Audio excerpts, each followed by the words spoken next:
Hello everyone, hope you are doing well. पिछली video में हमने जाना था कि पेपाक क्या है और पाकिस्तान को इससे क्या फ़ायदा है। आज की वीडियो में हम पेपाक का कंपैरिजन इंडिया की लोकल पेमेंट स्कीम जिसका नाम रुपए है से करेंगे और जानेंगे कि पेपाक स्टेट बैंक का किस हद तक कामयाब प्रोजेक्ट है। सबसे पहले जानते हैं कि रुपए क्या है और ये कैसे काम करता है। दरअसल इंडिया के सेंट्रल बैंक, जिसे रिजर्व बैंक ऑफ इंडिया कहा जाता है, ने NPCI यानी national payments corporation of India के साथ मिलकर इंडिया की पहली डोमेस्टिक पेमेंट स्कीम लॉन्च की जिसका नाम रुपए रखा गया। दरअसल इसे लॉन्च करने का मकसद भी यही था कि तमाम लोकल ट्रांजैक्शंस यानी वो तमाम ट्रांजैक्शंस जो कि इंडिया में हो रही है वो वीज़ा और मास्टर कार्ड के बजाय रुपए के जरिए प्रोसेस की जाए ताकि डॉलर्स बचाए जा सके, जिससे मुल्क की इकोनॉमी को फ़ायदा हो सके। अब बात करते हैं रुपए और पेपाक के कंपैरिजन की।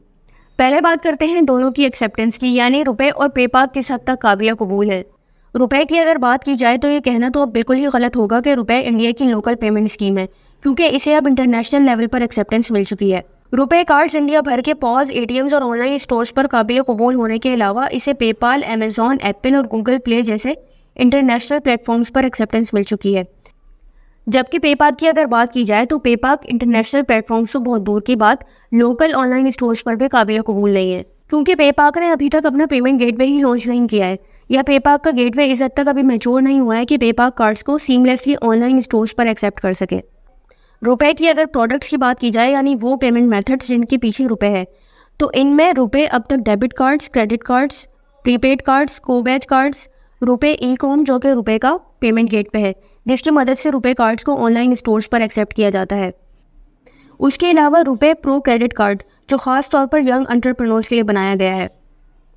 इसके अलावा रुपए ऑन द गो, जिसकी मदद से रुपए कार्ड्स को किसी भी स्मार्टफोन और NFC इनेबल्ड स्मार्ट वॉच में होस्ट किया जा सकता है, और फिर पेमेंट करने के लिए आप सिर्फ अपने स्मार्टफोन या स्मार्ट वॉच को टैप करेंगे तो पेमेंट हो जाती है।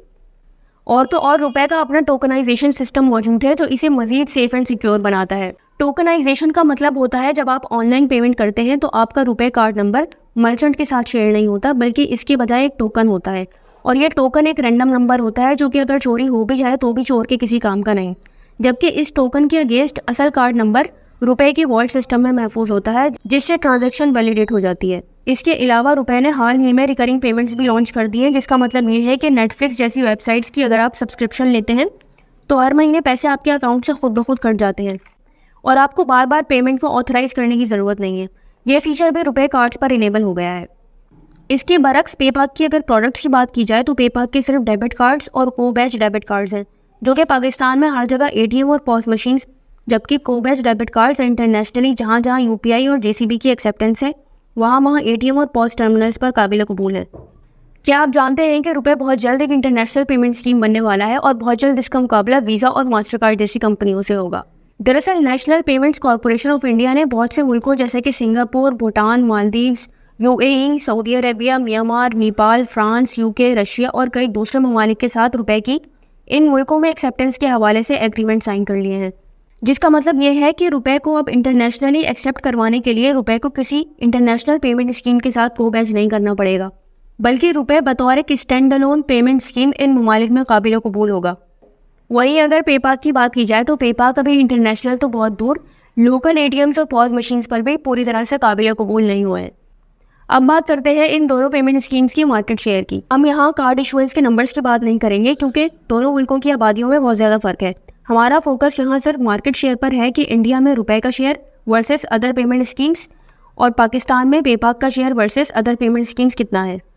2013 में रुपए का मार्केट शेयर 0.5% था जब ये लॉन्च हुआ था, और आज की अगर बात करें तो इसका मार्केट शेयर 70% है। जी हाँ, 70%, यानी मार्केट में मौजूद 100 कार्ड्स में से 70 कार्ड्स रुपए के हैं। जबकि पेपाक की अगर बात करें तो पेपाक का मार्केट शेयर सिर्फ 30% है।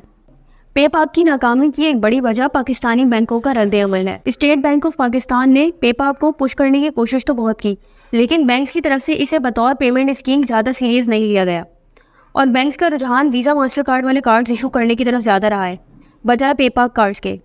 आज भी अगर आप पाकिस्तान में किसी बैंक को फ़ोन करके पेपाक के बारे में पूछेंगे तो उनकी हतल इम्कान यही कोशिश होगी कि आपको पेपाक की बजाय वीज़ा और मास्टर कार्ड बेचा जाए, और इसे ना बेचने के लिए वो मुख्तलिफ बहाने भी करते हैं, जैसे कि ये सिर्फ पाकिस्तान में चलेगा और ATM पर लिमिट कम है वगैरह वगैरह।